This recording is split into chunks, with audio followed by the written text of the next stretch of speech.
territoire corse, c'est vraiment un territoire assez merveilleux pour la rando parce que c'est très varié. En fait, on va pouvoir faire des randos en bord de mer.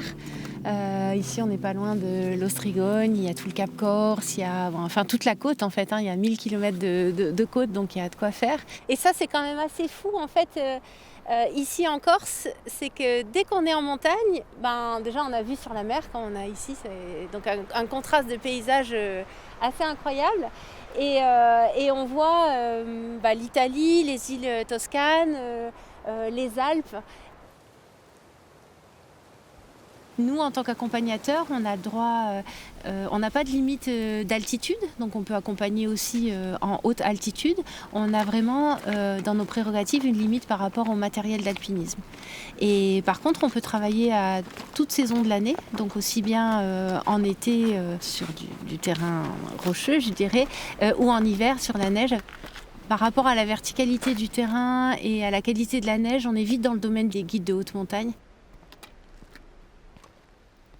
On peut avoir des personnes très sportives avec l'accompagnement de séjours trail, des gens qui s'entraînent pour des courses d'envergure comme l'UTMB ou la Diagonale des Fous et qui vont venir s'entraîner sur des séjours spécifiques.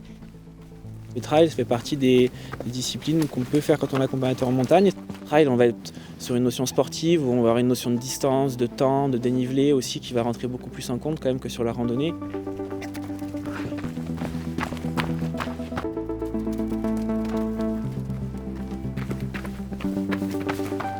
Et comment on gère entre la descente, montée et tout? Et en fait, c'est la vitesse qui va varier, Okay. mais c'est pas ton rythme cardiaque. Ouais. Ton rythme cardiaque il reste le même et tu vas baisser ta vitesse. Tu vois, par exemple, sur le trail, la course à pied, c'est pas forcément la vérité. Des fois, quand tu montes, tu es obligé de marcher. Si un gars se met dans le rouge derrière, après, c'est tout le groupe qui va en pâtir. Faut qu'on avance tous ensemble. Nous, notre but, c'est vraiment quelque part de réapprendre aux gens à courir, mais dans la montagne. Il y a une certaine technicité à avoir en fait pour avoir le pied sûr, pas se faire une entorse ou pas pas tomber tout simplement. Donc il faut un peu avoir un pas de mouflon quand même. Nous, notre objectif aussi, c'est de s'adapter vraiment à ce que veulent faire les clients. Donc il y en a qui veulent faire du long, il y en a qui veulent faire du court, il y en a qui veulent partir un week-end, une semaine. Donc en fait, on a la chance de pouvoir faire des choses vraiment très variées. On s'est fait 200 mètres de dénivelé là, sur le dernier petit passage. On peut même rajouter des choses vu que tu es en forme. Ouais, je me sens bien, j'ai les jambes. Allez, on va se remettre en route. La plus-value, je pense que c'est pouvoir faire du sport dans un environnement qui est magique en fait. Donc on dit souvent qu'il y a beaucoup de gens qui font du running, donc de la course à pied sur route, qui viennent au trail et qui après ont du mal à repartir sur le running parce que une fois qu'on fait du trail, on découvre des paysages, on découvre des régions, il y a beaucoup de variété dans ce qu'on fait. Ce qui nous plaît, je pense à tous, c'est de pouvoir lier la passion au travail. Après, c'est aussi le partage avec les gens, être dans la nature, être dans l'environnement, être en montagne tout simplement. Et c'est aussi un métier à responsabilité qui est valorisant quand on fait des expéditions sur le GR20 où on partage beaucoup de choses avec les gens, où on leur permet aussi de faire des choses qu'ils n'auraient peut-être pas fait s'ils étaient tout seuls. Le vrai sujet du métier, c'est le partage et l'échange. C'est faire découvrir aux gens qu'on amène des paysages, les plantes, la roche, les animaux qui vivent. Donc c'est montrer tous les aspects de la nature qui nous entoure et les sensibiliser en fait. Ici on a l'immortelle d'Italie à Mourtes en Corse. C'est une hélicryse qui est vraiment une plante emblématique de la Corse. Donc on partage toute cette vie de la montagne en fait. On peut aussi faire de l'orientation, ça peut être aussi apprendre à regarder les étoiles le soir. On a la chance d'avoir en général des ciels magnifiques et peu de pollution lumineuse ou même pas du tout. La montagne et la randonnée nous offrent cet espace pour nous recentrer et donc on peut aussi parsemer nos randonnées de plein de petites activités qui vont aussi nous éveiller, nous permettre d'être encore plus attentifs et connectés à l'espace qui nous entoure.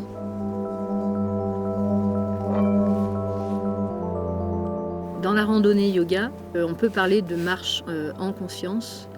Prendre conscience de soi. Donc à un moment donné, effectivement, je vais me centrer sur moi sur ma respiration, etc. L'idée, c'est plus que de passer, c'est d'être à un endroit, de prendre le temps d'apprécier ce qui nous entoure.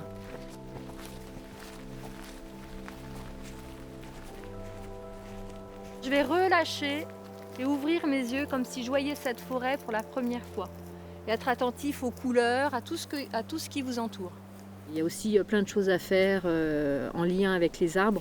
Le pin Lariche, c'est un pin qui permet vraiment de se réaligner, d'être en accord avec soi, avec ses valeurs, avec son chemin de vie.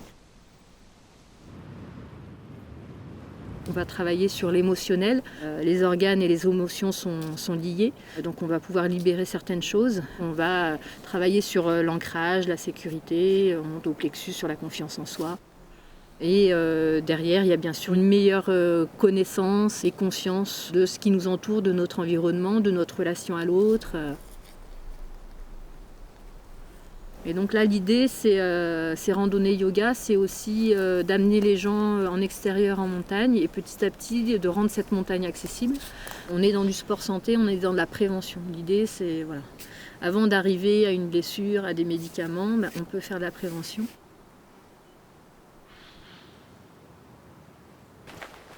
Les exercices et les groupes ils vont évoluer en fonction du public. On ira plus ou moins loin dans les explications ou dans les exercices, dans les enchaînements, en fonction des tensions, des blocages et aussi de l'avancée dans la pratique du yoga. C'est ça qui est bien dans le métier d'accompagnateur, c'est que chaque jour est différent parce que vous allez avoir une randonnée différente et chaque groupe est différent aussi. C'est vous qui décidez, vous êtes devant.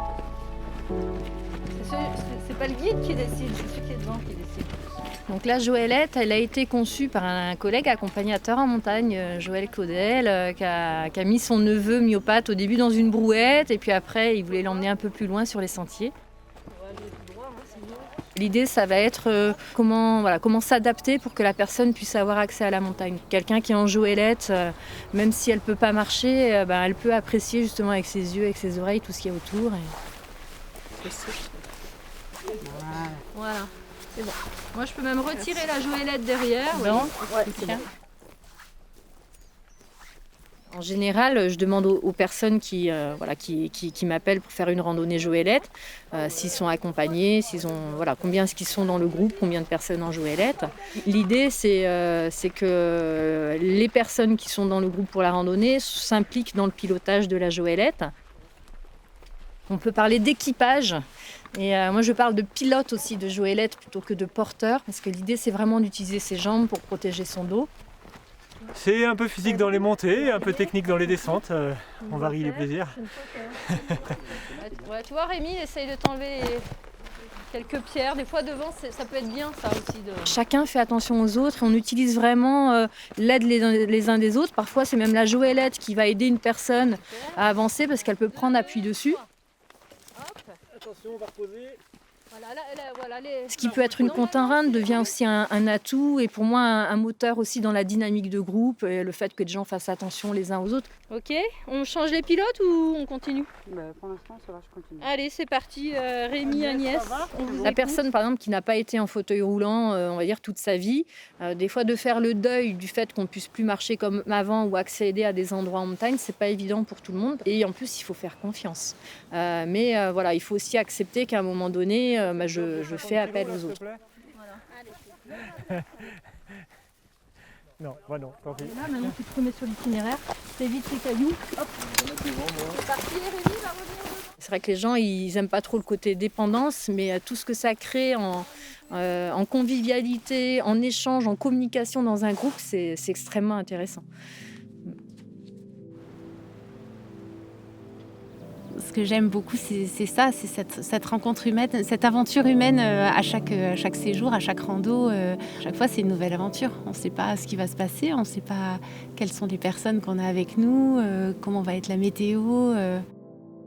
J'aime bien l'idée aussi de se satisfaire de l'essentiel. Je trouve que c'est aussi ce qui me plaît dans la randonnée et dans l'itinérance, c'est ce côté retour à soi, retour à l'essentiel, et on se rend compte que dans notre vie on a plein de choses et on n'en a pas forcément besoin, et voilà, on peut très bien vivre 15 jours avec 2 t-shirts, 2 paires de chaussettes, un short. Quand je donne la liste du matériel aux randonneurs pour un GR20 au mois d'août, il y a marqué doudoune, gants, bonnet, Gore-Tex. On se demande, ça fait tilt quoi. Mais non, mais on est en plein été au mois d'août. Mais si, parce qu'on va être en altitude, et en altitude, il peut faire très froid. Je crois que les personnes ont plutôt dans l'idée l'image de la Corse et du soleil et de l'été. Mais c'est peut-être une image à changer. C'est vrai que les gens, quand on parle de Corse, on voit plage, on voit été. Et encore aujourd'hui, dans le groupe, il y a quelqu'un, il a dit « Oh, je ne m'attendais pas à voir ça en Corse ». Et c'est vrai qu'on commence à avoir des gens qui viennent en vacances l'hiver. Le loquet, on le lève, on le tourne, on le met dans l'axe de la raquette. En fait, ça nous permet de libérer la talonnière. Et là, sans appuyer sur le loquet, parce que sinon il passe à travers, on règle pour sa chaussure. Il faut que ce soit vraiment réglé au millimètre, parce que sinon on a de la neige qui se met entre la chaussure et la raquette et on déchausse.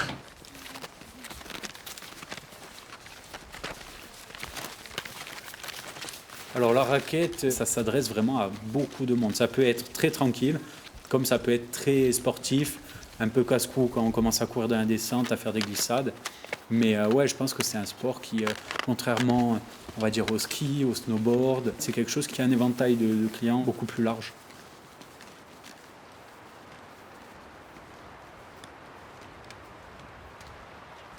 Alors on a bientôt fini la montée. On a derrière nous la chaîne du Monte Cinto, qui est en train de sortir des nuages. Il y a l'air d'avoir pas mal de vent là-haut. Mais on ne va pas tarder à le voir, là, 2700 mètres d'altitude.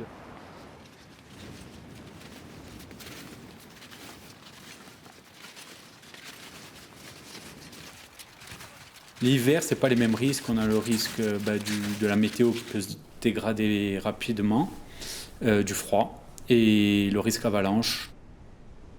En hiver, c'est sûr que c'est mieux de partir à 2.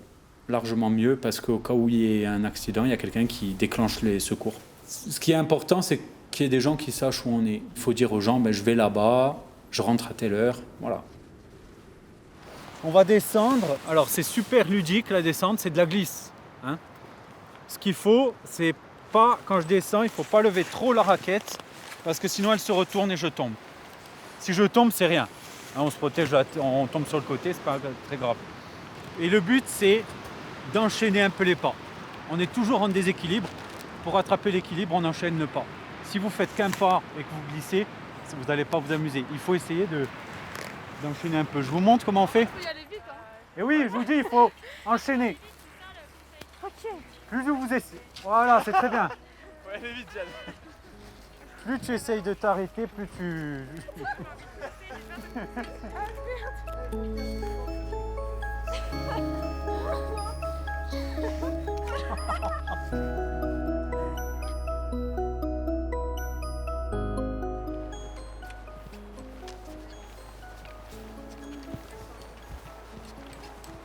Le soir, c'est le moment où les gens ils soufflent, ils sont plus zen, il n'y a plus personne qui est dans l'effort. Donc ouais, je pense que c'est le moment où tout le monde est dans les meilleures dispositions pour profiter.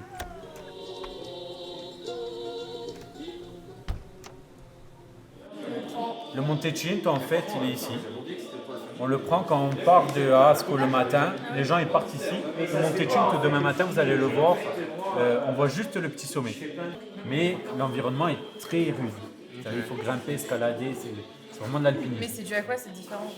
C'est parce que c'est une île? Vous voyez la Corse comme ça?